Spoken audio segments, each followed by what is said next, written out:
Bonjour, bienvenue à Art Top TV et à notre émission C'est quoi le problème? Aujourd'hui, nous accueillons Marguerite Rolinde. Bonjour Marguerite. Bonjour. Marguerite, tu es donc militante pour la défense des sans-papiers. On va dire ça, oui. Oui. Tu es donc à Saint-Denis. D'abord, je suis bénévole à la CIMAD de Oui. Montreuil, et qui est une organisation nationale, la CIMAD. Et je suis depuis quelque temps habitante de Saint-Denis. Je suis dans un collectif d'habitants, d'associations et autres qui s'opposent aux pratiques de la sous-préfecture de Saint-Denis vis-à-vis des sans-papiers. D'accord. Donc il faut quand même savoir que il y a sur une population de 68 millions de Français à peu près 7 à 8 millions d'immigrés. Et sur ces 7 à 8 millions d'immigrés, 90% sont, ont le droit légalement à résider en France. Il y a environ un petit peu moins de 10% de personnes qui sont, comme on dit, sans papier. Alors, pour bien situer le problème, on va déjà se demander c'est quoi un migrant pour vous? Oui. Pour moi, oui, on va dire. Un migrant, bah, c'est quelqu'un qui quitte son pays pour venir dans un autre. Et parmi eux, les possibilités de venir en France sont extrêmement variées. Il y a des hommes, il y a des femmes. Il y a des gens qui sont très diplômés, d'autres qui sont analphabètes. Ce qui peut les faire venir en France en particulier, c'est des raisons diverses. Pour certains, ils fuient les guerres. Il y en a beaucoup. Mhm. Je vais pas les énumérer. On Euh, les connaît oui, malheureusement. oui. Pour d'autres, ils vont venir pour des raisons de désastres climatiques. Quand le pays a une tellement grande sécheresse qu'il n'y a plus rien, ou au contraire des très grandes inondations. Le Mali, au début, n'était pas aussi... Le Mali était assez riche, jusqu'à ce qu'il soit peu à peu desséché complètement avec le désert qui avance. D'accord.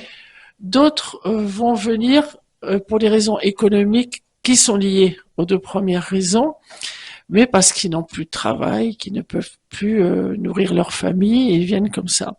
Donc ils viennent en France. Ils viennent en France. Alors il y Et a aussi le cas spécifique oui, quand même des femmes qui viennent pour fuir les violences souvent liées à la famille, c'est-à-dire ou à l'environnement, c'est-à-dire pour fuir des viols, pour fuir des mariages forcés ou pour fuir l'excision. très bien. Et donc ces personnes arrivent en France. Une partie tente d'aller en Angleterre. Une bonne partie ou une partie décide de rester en France et donc font une demande d'asile. Oui, oui, non, non. D'abord, pour arriver en France, beaucoup n'y arrivent pas parce qu'ils meurent noyés en Méditerranée ou parce qu'ils passent par le désert où ils sont maltraités ou arrêtés, par exemple en Libye, dans des prisons terribles et avec des Libyens qui les gardent pendant des mois pour obtenir de l'argent de leur famille. Mhm. Donc ceux qui arrivent en France, je dirais, c'est ceux qui ont échappé à tout ça déjà. Tout à fait. Hein. C'est bien de le rappeler. Oui, c'est pas, ils sont pas. Certains arrivent en avion, mais ils sont très très rares avec un visa court séjour. On peut arriver en avion parce qu'ils ont été invités par la famille, mais il y a tous les autres. Alors une fois qu'ils arrivent, certains demandent l'asile, mais tout le monde ne demande pas l'asile parce que tout le monde ne relève pas de l'asile. Mhm. D'accord. Bon, mais même pour ceux qui demandent l'asile, pour la grande majorité d'entre eux, ils sont déboutés aujourd'hui. L'asile est de plus en plus rare. Ils sont déboutés, ils se retrouvent absolument sans rien. Et c'est Mais eux, quand vous dites qu'ils oui, sont déboutés, mais avant d'être déboutés, il faut déjà qu'ils fassent la demande. oui, Et est-ce que c'est difficile dans le contexte d'aujourd'hui d'en faire la demande? c'est déjà très difficile quand on ne connaît pas le pays, quand on ne connaît pas les lois, etc. Si on n'a pas la chance d'être en contact avec des associations, et quand on arrive comme ça dans le pays, ben on n'a pas les clés toujours, on l'a souvent, parce qu'on rencontre souvent de la famille, des amis, c'est assez communautaire. Mais bon, pas toujours, ça dure longtemps, Alors, quand ils obtiennent de déposer un dossier, ils ont certains avantages financiers quand même pendant quelques temps, mais ça dure pas. Parce que ceux qui ont l'asile, bon, ça y est, ils démarrent. Les autres, ben, ils n'ont plus rien. Donc, ils deviennent ce qu'on appelle les sans-papiers. En précisant quand même, ça veut dire sans-papiers. Parce que sans-papiers, ça va simplement dire sans titre de séjour. Oui. Mais c'est des gens qui, par exemple, vont louer un appartement, qui vont ouvrir un compte en banque, qui vont déclarer des impôts, qui vont mettre leurs enfants à l'école. Donc ils ont plein de papiers en réalité. Ils vont peut-être se marier. Simplement, il manque le bon papier qui fait qu'ils ont accès aux droits et aux droits Ils sont sociaux. autorisés à rester en France. Voilà. Parce qu'il faut savoir que les sans-papiers ne sont pas forcément que des migrants. Il y a aussi des personnes qui sont venues en tant qu'étudiants pour travailler, Oui. Oui. qui ont aussi une autorisation de séjour de 6 mois, 1 an, et qui fait que malheureusement, quand ils veulent renouveler ce séjour, ils ne le peuvent pas, ce qui en fait des sans-papiers. Puisque les délais de Oui. renouvellement sont aujourd'hui de plus en plus longs. Alors là, tu vas vraiment direct dans le cœur du problème d'aujourd'hui. Oui, C'est-à-dire depuis que l'accès à la plupart des préfectures a été dématérialisé. alors dématérialisé, ça veut dire que C'est-à-dire tout se passe par tout se passe Internet. par Internet. Oui. Alors encore faut-il avoir accès à Internet déjà, savoir s'en servir. Et par la dématérialisation, il y a pratiquement plus de contacts possibles avec la préfecture, avec les préfectures. Et là, on est devant des cas, ce qu'on voit tout le temps, c'est que des gens, on a appelé dans le collectif qu'on vient de créer à Saint-Denis, on parle bien de la fabrique des sans-papiers. Je sais pas si on dit là. On fabrique des sans-papiers aujourd'hui. C'est-à-dire qu'à partir du moment où la première étape, on doit pouvoir déposer un dossier à la préfecture si on n'a pas l'asile, pour voir si on répond aux critères d'une circulaire qui date de 2012, Oui, oui. la circulaire Valls de l'époque, c'était Jospin effectivement. Hollande. C'était Hollande, Oui. je sais même pas moi. Oui, et il y a certains critères de régularisation, on peut revenir dessus après. Mais pour répondre à ta question, il y avait des queues terribles devant toutes les préfectures, toutes les nuits, puis il y avait des trafics. Maintenant, ce qui se passe, tout se passant par Internet. Il faut obtenir un rendez-vous pour déposer le dossier. Une fois si par hasard, on a les papiers un jour, si on veut les renouveler, Oui. eh ben, il faut de nouveau obtenir un rendez-vous. Mais on rencontre tous les jours, nous, des cas de personnes, par exemple, la semaine dernière, une femme elle est en France depuis 30 ans. Et en plus, elle a une carte de handicap. Mhm. Tout allait très bien pour elle. Elle avait son titre de séjour régulièrement. Mais il est terminé en mai dernier. Elle n'arrive pas à obtenir de rendez-vous. Du coup, elle peut tout perdre. Elle peut perdre surtout tous ses droits. Voilà, ça ouais. veut dire quoi, tout perdre? Surtout, essentiellement, Ses allocations, ses son allocations. logement. Voilà. Elle a C'est plus quoi de logement. exactement C'est ça. le risque pour une personne qui peut renouveler ses droits? Elle perd son travail. C'est le cas le plus classique. D'accord. Elle perd la sécurité sociale. Donc elle perd tous les soins. Elle perd toutes les allocations, si elle a des enfants, les allocations familiales, l'allocation de logement. Donc si elle est logée dans un HLM, elle va le perdre aussi, parce qu'elle va pas pouvoir le payer, Mhm. et parce qu'elle a plus de preuves qu'elle a un titre De séjour. de séjour, comme si on lui avait volé sa carte, comme si elle avait jamais eu de carte d'identité, par exemple. Elle flotte, quoi. Donc ça, c'est les cas, on en est arrivé là, Et ça fait, ça a commencé avec qui c'était avant Macron? Eh bien, c'était Monsieur Hollande. C'était Monsieur Et Hollande, c'est il ça? y avait aussi Monsieur Sarkozy. Il ne faut pas oublier Oui, quand même. ça a commencé. Non, Sarkozy, c'est les débuts. Oui. Vraiment, ça c'est beaucoup aggravé.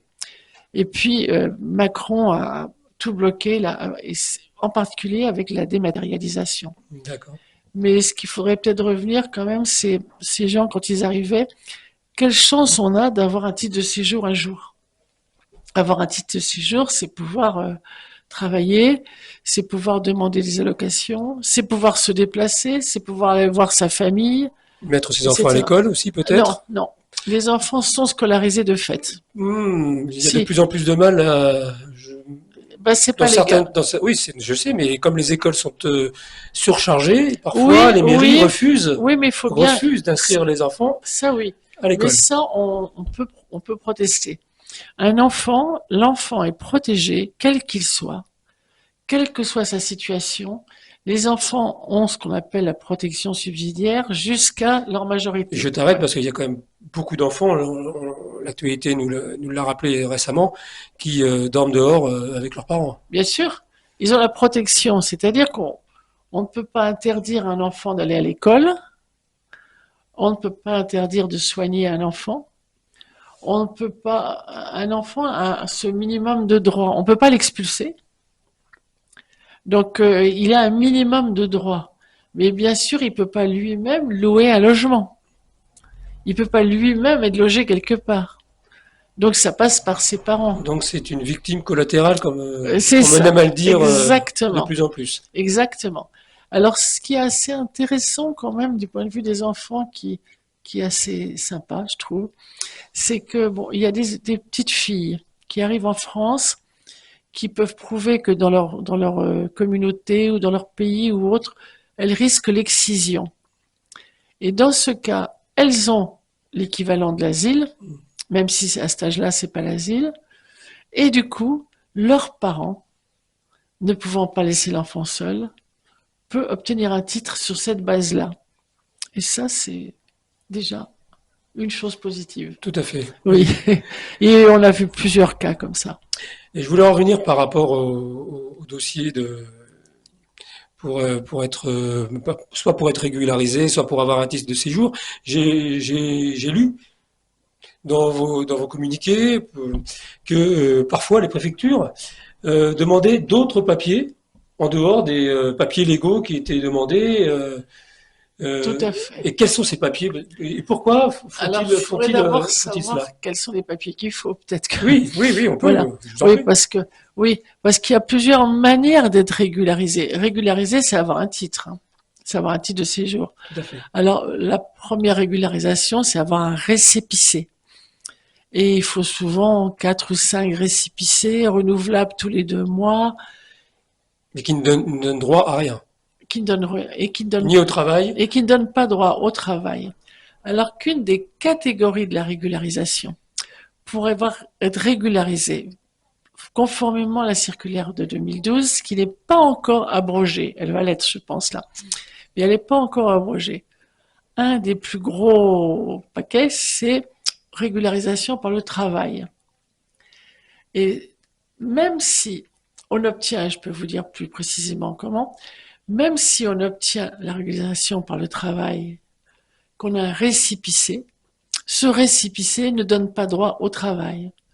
Autrement dit, l'étranger, il va revenir, il va dire à son patron, ça y est, j'ai un texte de la préfecture, ça va, j'ai un récépissé. Et le patron, qu'est-ce qu'il va avoir? Sans autorisation de travail. Qu'est-ce qu'il fait? Mais ce n'est pas l'employeur qui délivre. L'employeur ne délivre pas de titre de séjour. Non, non, Non, je ne parle pas non. de titre de séjour. Je Le, parle simplement de la preuve comme quoi il travaille, comme quoi si, si, c'est à lui mais bien de sûr que oui. Alors que ça, c'est le problème. Actuellement, si on part sur le travail, qui est un des plus gros ça doit être le plus, là où il y a le plus de gens régularisés, ou qui devraient l'être, Mhm. pour être régularisé selon cette circulaire.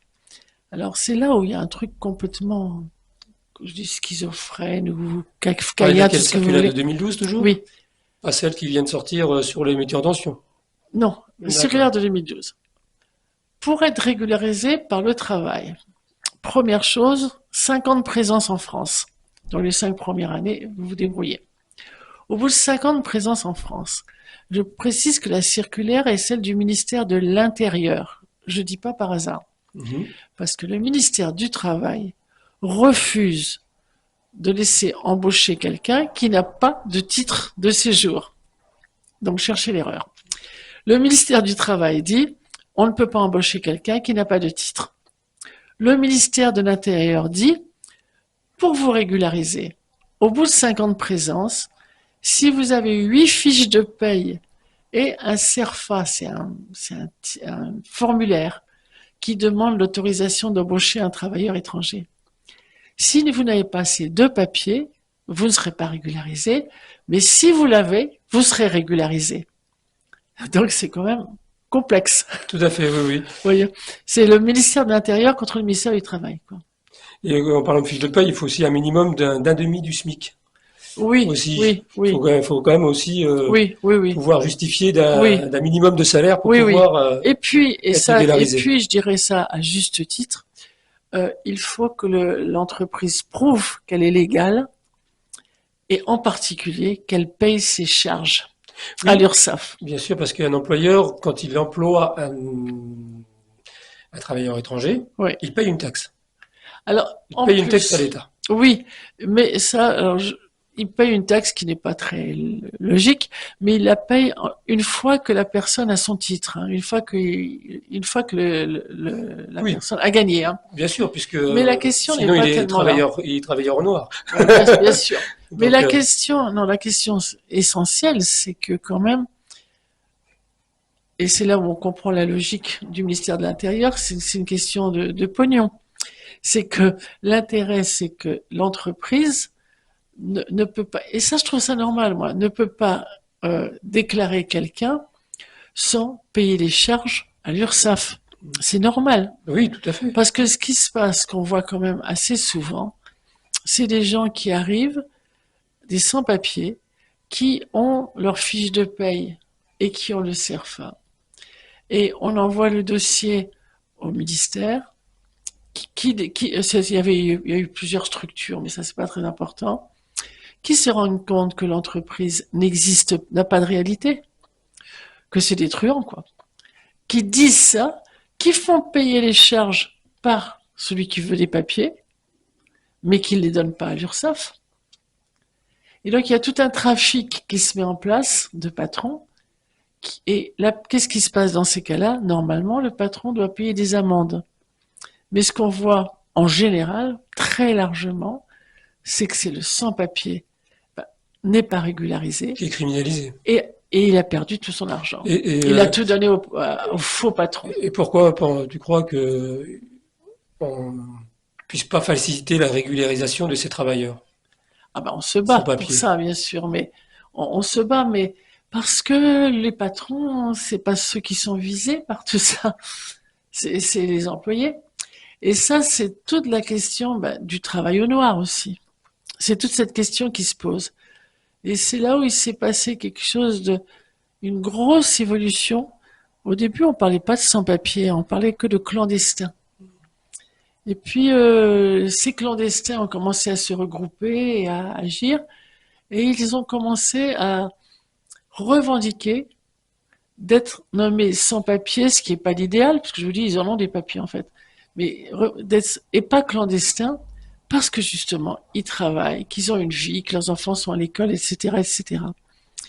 Et c'est posé la question du travail et des entreprises. Et à partir du moment où il y a eu une grosse mobilisation de sans-papiers qui ont occupé la Bastille, c'était en 2010, ils ont occupé la Bastille, ça a été long. La CGT et Solidaires ont rejoint la lutte et ont décidé d'aller au ministère pour réclamer la régularisation des sans-papiers par le travail.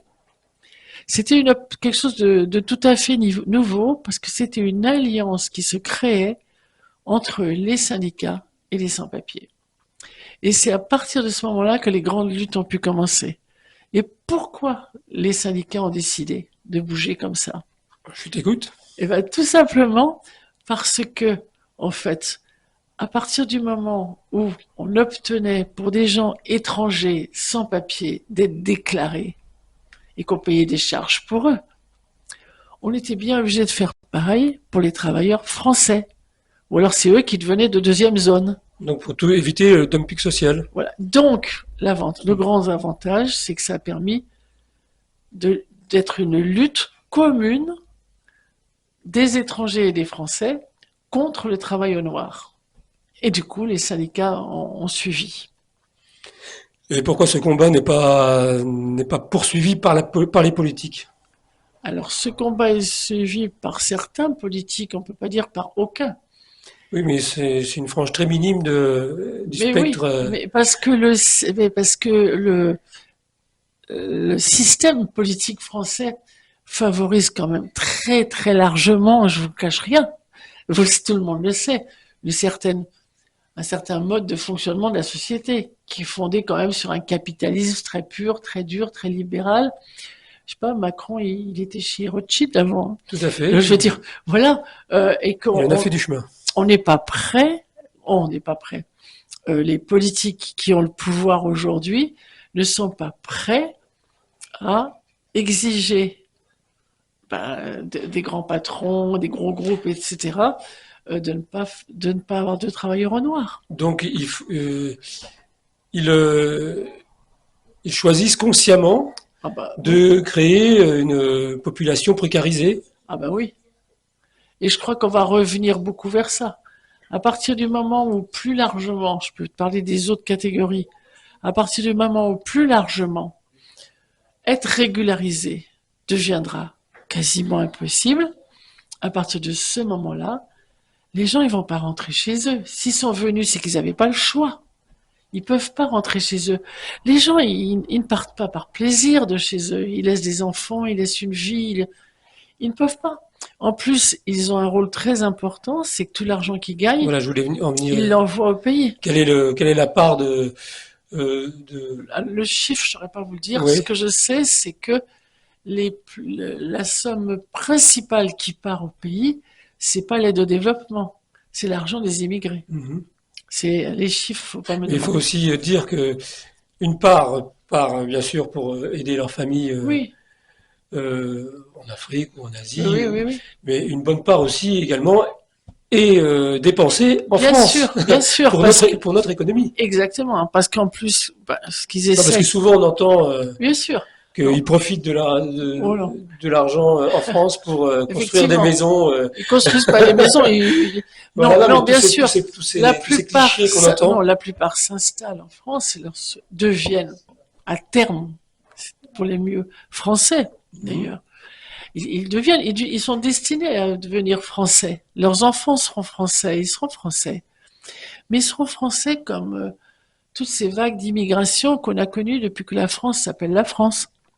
C'est toutes ces vagues d'immigration qui ont construit ce pays. Alors, qu'est-ce qu'ils vont faire de leur argent? D'abord, ils vont se nourrir. Donc, ils vont payer la TVA. Dans ce cas-là, Ils qu'est-ce qui vont payer les coince? loyers. Qu'est-ce Ils qui vont... coince? C'est quoi le problème? Le problème, c'est d'avoir une masse comme ça, qu'on peut utiliser comme ça, sans la payer, sans garantie, qui est complètement comme ce qui se passe avec les chômages, comme ce qui se passe avec les retraites. Essayer d'avoir cette vague, cette masse d'individus à qui on donne le minimum pour que ça explose pas. Il faut juste éviter que ça explose. Donc il faut exploser. Mhm. C'est vraiment ça, parce que tous ces gens-là, ils payent leurs impôts. Parce que sinon, ils ne seront pas régularisés de toute façon. Ils payent les impôts, ils payent tous les biens de consommation, et la TVA.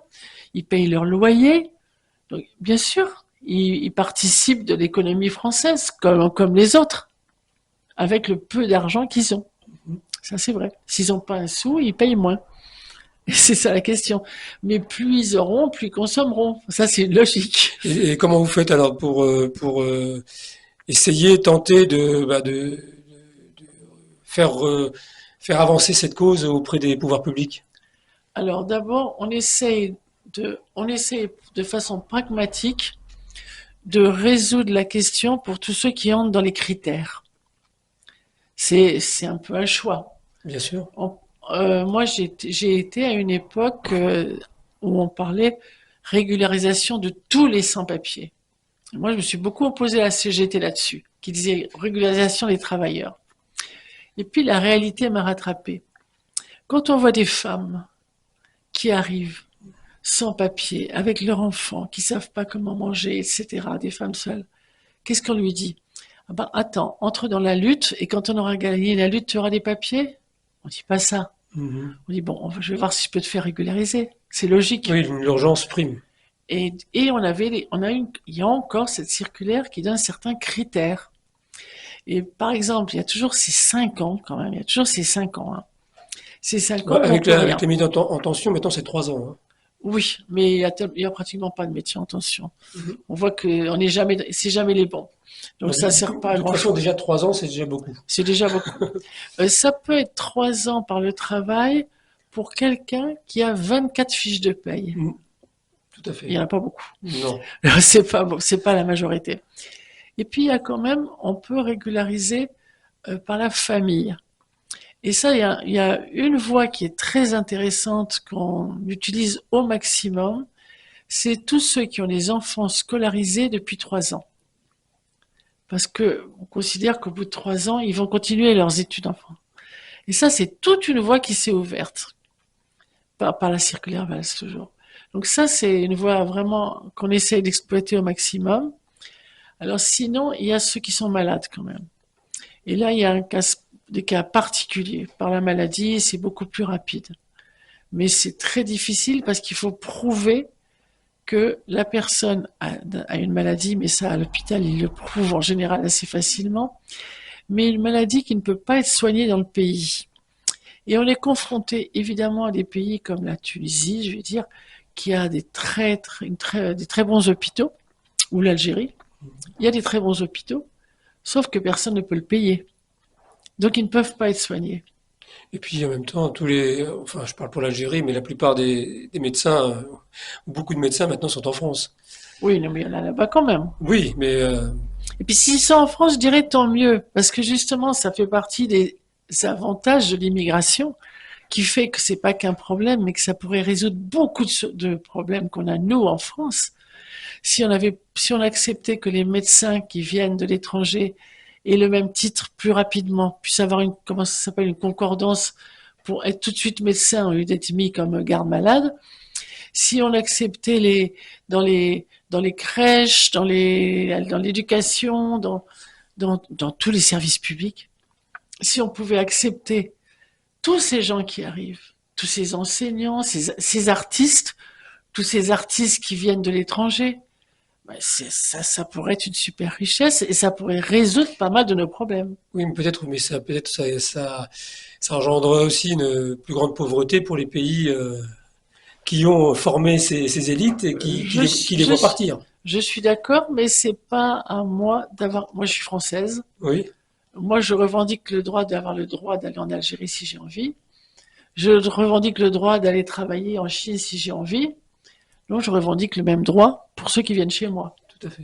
Sinon, ça n'a pas de sens. Sauf que parfois, Ça s'appelle la liberté de sauf que circulation. parfois pour eux, ce n'est pas un droit, comme tu dis, c'est une contrainte économique, c'est une Voilà, contrainte liée à la guerre, exactement, exactement. voilà, Mais ça s'appelle une liberté de circulation.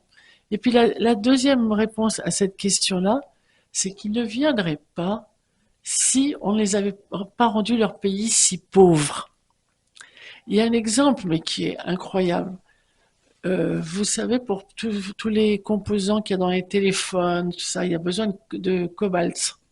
C'est un composant indispensable. S'il n'y avait plus de cobalt, il n'y aurait plus de micro, il n'y aurait plus rien. Le plus gros producteur de cobalt de très loin, c'est la RDC, République démocratique du Congo. Kinshasa. Oui. Hein. Eh bien, qu'est-ce qui se passe? C'est les plus gros producteurs. Tout le cobalt est extrait du sol congolais, mais extrait par des ouvriers qui travaillent pour rien, mais par des entreprises extérieures.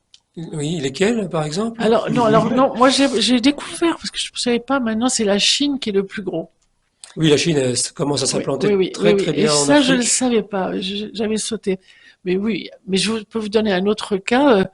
Quand je suis allée au Congo, au Brazzaville, là, quelqu'un qui me dit, en fait, on est pauvre parce qu'on a du pétrole. C'est incroyable d'entendre ça. Mhm. Effectivement, le pétrole coule à flot. Qu'est-ce qui se passe? C'est Total qui a des barges mais qui embauchent pour rien des Congolais. Mais l'argent du pétrole, qui appartient normalement au pays, l'argent du cobalt, qui est tiré du sol, c'est pareil au Mali, c'est pareil partout, rien ne revient au pays. Tout revient chez nous. Ouais. Revenons un peu à la situation des sans-papiers, parce que tu nous as dit tout à l'heure qu'il y avait beaucoup de problèmes liés à la dématérialisation. Oui, Mais est-ce que c'est le seul problème? Est-ce que également, comme partout en France, on va dire les services publics oui, qui sont de plus en plus, oui, on va dire, détricotés, tout à fait. est-ce que cela aussi Bien sûr. n'aide pas ou aide Oui, dans la situation des sans-papiers? oui, mais c'est de la même, là aussi c'est un choix politique. C'est de mettre c'est d'enlever des gens qui travaillaient sur le service des étrangers et de le mettre sur le service des passeports. C'est de passer de l'un à l'autre. Et effectivement, il n'y a plus de personnel. Voilà, donc il y a moins de rendez-vous, Il y a moins de rendez-vous. logiquement, Oui. puisqu'il n'y a plus personne Et pour les alors, pour accueillir. qu'il y ait moins de rendez-vous, c'est simple, il suffit de pas en donner. Il suffit d'ouvrir de temps en temps sur Internet rendez-vous.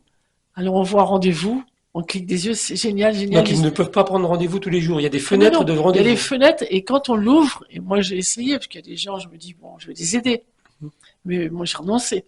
On ouvre la fenêtre rendez-vous, il y a des rendez-vous. 5 minutes après, il n'y a plus de rendez-vous. Tout est plein. Où est l'erreur là encore?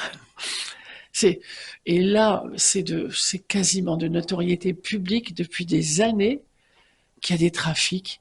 Allez dans les boutiques, comment ça s'appelle, au téléphone là, tous les taxiphones, Taxiphone, oui. ils se font payer pour ça. Et ils ont des rendez-vous. Comment ils font? Il y a un truc, quoi. Mhm. Donc il y a énormément de choses qui se passent comme Ouais, mais ça. c'est triste. Mais oui, mais ça entraîne de la Ça- corruption. Tout ça exactement. entraîne de la corruption. Mhm. Je ne sais pas jusqu'où va la corruption et je vois pas, je peux pas moi attaquer alors que j'ai aucune preuve Mhm. jusqu'où ça va. Mais c'est des systèmes complètement bloqués. Et tu peux nous dire, peut-être pour nous éclairer un peu plus, du moment où une personne fait sa demande, combien de temps, à peu près, environ, Oui. Alors cela voilà. peut lui prendre Alors voilà. pour avoir une réponse? Alors il y a deux cas. Il y a les cas il y a quand même deux cas différents. Pour le cas de ce dont je t'ai parlé, par le travail, parce que leurs enfants sont à l'école, ou des cas comme ça, en fait, au bout de 5 ans, ils vont faire un dossier pour la préfecture, qui est un peu compliqué, mais qui est faisable. Donc, ils font un dossier dématérialisé qui est envoyé à la préfecture. Oui. S'ils n'ont pas fait d'erreur, s'ils ont bien mis tous les papiers, comme surtout la question de la domiciliation. Qu'est-ce qui est reconnu comme autorisé comme domiciliation, qu'est-ce qui ne l'est pas? C'est là-dessus que souvent ça bloque. Comment avoir un domicile officiel? Ils envoient ça à la préfecture. C'est assez simple, ça. Ils reçoivent un récépissé. C'est pas mal parce qu'ils sont quand même ils sont plus clandestins, on va dire. Ils ont ce document qui dit, vous aurez une réponse dans environ 7 mois. 7 mois. Ça fait 5 ans qu'ils attendent. Au bout de 7 mois, et encore, quelquefois, on est obligé de relancer, d'écrire à la préfecture, etc. Ils vont avoir un rendez-vous pour déposer le dossier papier, le vrai dossier, avec toutes les D'accord. preuves et tout. Le rendez-vous peut intervenir 6 mois ou 8 mois après. Ça dépend des Donc les préfectures. récépissés sont renouvelés régulièrement? Non, là, il n'y a rien. Parce qu'un récépissé, ça a une durée Oui, oui. limitée. 1 mois, 3 mois, oui, D'accord. oui, oui. Là, ils vont avoir le droit de déposer leur dossier au bout de tout ce temps-là. Là, on leur dira d'accord. Donc, on en est déjà à 1 an et demi, quelque chose comme ça. Hein. On leur donne un récépissé sans autorisation de travail et vous aurez votre titre de séjour dès que le dossier aura été étudié. Et là, ça peut encore prendre 6 mois ou ça dépend des préfectures. D'accord. Donc, il faut un minimum, je dirais, de 2 ans maintenant. Après les 5 ans d'attente. Mais pendant ces 5 ans, que font-ils ces Ça, personnes sans papier? ils sont sans papier. Ils se cachent? Ils se cachent plus beaucoup. Non, mais c'est une question, Oui, parce oui, que oui, s'ils doivent attendre 5 ans pour oui, pouvoir oui, oui, oui. faire une demande de Eh ben, régularisation, ils parce que travaillent au ils noir, sont dans une zone grise. oui, voilà, ils travaillent au noir, ils se débrouillent, certains ont une famille, tout est possible, quoi. Oui, c'est une zone grise, c'est une zone tout à fait grise. Donc, la régularisation, elle intervient au bout et alors là, une fois qu'ils ont leur titre de séjour, bon, ben, ça va. Mais il faut renouveler. Et même, quand on leur envoie un message en leur disant, ça y est, votre carte est prête, prenez rendez-vous pour venir la chercher. On leur envoie un SMS, prenez rendez-vous pour venir la chercher. Là encore, toute une histoire. D'accord. Alors, s'il y a des différences selon les préfectures, hein, évidemment. Je parle globalement un peu en Île-de-France. Hein, je parle de l'Île-de-France. Globalement. Il y a les un peu mieux, un peu moins bien. Il y en a qui sont un peu mieux par moment, d'autres un peu moins bien. Ça dépend, ça. Hein. D'accord. C'est global, ça. Hein. Donc, vous voyez, alors il y a ceux qui sont un peu différents quand même. C'est un nouveau truc, ça. C'est que ceux qui sont régularisables de droit. Quand on parle de régularisable de droit, on parle en particulier du conjoint d'un Français ou bien du parent d'un Français. Ceux-là sont régularisables de droit. Mhm. Donc, ils passent par un autre système qui s'appelle l'ANEF. Il y a les étudiants. Les étudiants ont le droit de déposer par l'ANEF aussi. Il y a des cas comme ça. Hein. Je ne vais pas vous citer tous les cas parce que c'est un peu lourd peut-être. Je vais juste préciser ce qu'est la nef. Oui. Alors l'ANEF, c'est un organisme, Administration numérique des étrangers en France. voilà, c'est numérique et c'est au-dessus, c'est en dehors des préfectures, c'est national. D'accord. Mais après, ça renvoie à la préfecture. Hein. Parce que la préfecture, c'est elle qui a la main, Oui, c'est elle qui a la main. hein, qui peuvent lever le pouce ou baisser le pouce, Voilà, voilà. Mais c'est l'ANEF qui traite ça. avec justification ou sans Ah bah, avec justification? justification, prouver qu'on est conjoint d'eux. Non, non, je parle de quand on accepte ou quand on refuse. Ah, Est-ce bah, que la il manque un préfecture papier. motive son refus? Alors, il y a un nouveau truc que je suis en train d'étudier parce que justement, j'ai des cas comme ça. Donc, je ne sais pas par quel bout je vais les prendre. C'est que normalement, parents d'enfants français ou conjoints de français, on travaille pas forcément, quoi. Maintenant, il y a deux cas que j'ai vus où ils ont reçu ils n'ont pas eu le récépissé, ils n'ont pas eu l'accord parce qu'ils ne peuvent pas prouver, ils n'ont pas de fiche de paye. Alors, c'est marqué nulle part. J'ai cherché tous les formulaires qu'il y a. D'accord. Alors ça, c'est un nouveau truc, c'est qu'ils demandent des documents en plus. Ah oui, mais il ferait ce document-là, il ferait ce document-là. Et donc, ils rebloquent de nouveau comme ça. D'accord. Même si c'est inscrit nulle part. D'accord. J'oublie sûrement un tas de cas. Hein. Je vous dis, c'est énorme. C'est un Oui, réseau. c'est une situation très complexe Très très complexe. Je veux pas et noyer on tout le entre monde dans là-dedans. une législation Oui, qui est chaque année, elle change, hein, oui, selon les gouvernements, je tout à crois. fait, Hein. tout à Il y fait. a toujours des lois Et qui s'aggrave chaque année, tous les qui 2 ans s'aggrave. et qui s'aggravent, oui, oui, tout à fait, et qui risquent de s'aggraver encore Oui, avec le oui. nouveau gouvernement Très très très Barnier. nettement, très très nettement. Il nous reste très peu de temps, 5 minutes. Oui, Je d'accord. sais que vous appelez une manifestation le vendredi 4 octobre devant la mairie de Saint-Denis Oui, pour aller jusqu'à la sous-préfecture. oui. Et donc, quelles sont vos revendications par rapport Et ben à cette manifestation? justement, que les personnes soient accueillies normalement. Elles sont dans la rue, dans la rue. C'est en plein centre-ville, cette sous-préfecture. Que les gens handicapés, que les enfants puissent entrer, et que des récépissés soient donnés, qu'il y ait des réponses au rendez-vous, que Que les les, rendez-vous soient tenus, voilà, que les délais soient plus courts oui, oui, également. Je crois que oui, vous demandez oui, oui, 3 mois maximum, oui, peut-être. je crois. Hein, Oui. ça serait. Non, ce qui est intéressant dans cette démarche, je vous dirais, au-delà de ça, c'est que c'est la convergence des luttes, je dirais. C'est que c'est venu à l'initiative de familles de Saint-Denis, et en particulier des Francs-Moisins, qui sont les quartiers plus populaires, Oui. qui ont vu leurs voisins dans quelle situation ils sont. Et qui ont dit, c'est pas possible, on va pas les laisser. Donc, contrairement à ce que nous disent les médias, il existe une solidarité Très envers mais les très sans-papiers forte. À Saint-Denis, car ils c'est, vivent une situation en, terrible. en un mois, on était 54 personnes à agir. Mhm. Et c'est très solidaire. Et il y a, les enseignants sont très solidaires, en général, parce que dans leur classe, ils ont des enfants qui sont sans papier, dont les parents sont pas régularisés. Les assistantes sociales, Il y a tous ces gens qui connaissent des situations comme ça, ils bossent avec nous, hein. Mhm. Oui, Tu es également aussi membre de la CIMAD, oui, je la crois, hein, CIMA, j'ai oublié de le préciser. oui, non, mais la CIMA, ça, c'est notre boulot, je dirais. On les crée pour ça. Tandis que là, je parle de gens qui sont dans la société, C'est des gens. complémentaire en même temps. Oui, et on a besoin et puis de plus en plus, je vous dirais, de syndicats. Les syndicats sont très présents et les patrons commencent à dire, parce que les patrons commencent à appeler la préfecture en disant, mais moi, j'ai besoin de ce type-là. Régularisez-le, moi, j'ai besoin de lui. Mhm. Et nous, c'est un peu dans nos combats. C'est d'essayer de faire monter un mouvement de patrons. Très bien. Mm. Nous arrivons au terme de cette émission. Je te laisse la parole pour, bien sûr, conclure comme tu en as envie. Alors, je vais peut-être quand même dire en une phrase, peut-être, mais Oui. que cette politique, elle est volontaire. Que c'est cette lutte pour empêcher l'immigration, pour la réduire de plus en plus, pour ne plus régulariser, c'est une volonté politique de nos gouvernements. C'est pas, il n'y a aucune autre explication.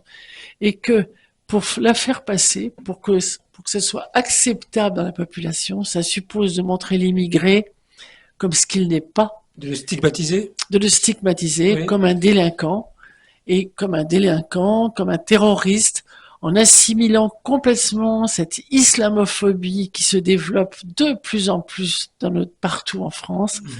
Et comme tous, ce sont tous des islamistes, donc tous des terroristes, donc il faut tous les éliminer. Et que le grand risque aujourd'hui, avec ce qui se passe en Palestine, c'est pas neutre, c'est ce qui se passe avec Israël, c'est qu'on essaie de faire monter l'idée que que les Juifs, eux, ont droit à Israël, et que pour ça, leur pire ennemi serait nos musulmans, serait dans notre pays. Et c'est quelque chose qu'il faut combattre absolument, parce qu'il y a des Juifs antisionistes très actifs, qu'il y a des musulmans qui vivent avec des juifs et avec des chrétiens, et avec que la France, c'est ça, c'est cette multiplicité de gens et de parcours, etc. Mhm. Et qu'on ne peut pas accepter de transporter le conflit israélien qui est basé sur la prise de territoire, qui est un conflit colonial. On ne peut pas en faire un conflit ethnique ou raciste ou autre en France. Et qu'il faut absolument refuser ça. Très bien, merci. Merci Marguerite Roland. Je vous remercie également et vous pouvez encore, si vous le souhaitez, nous écouter et écouter cette émission sur Art Top TV sur YouTube ou sur la chaîne Instagram. Merci, à bientôt.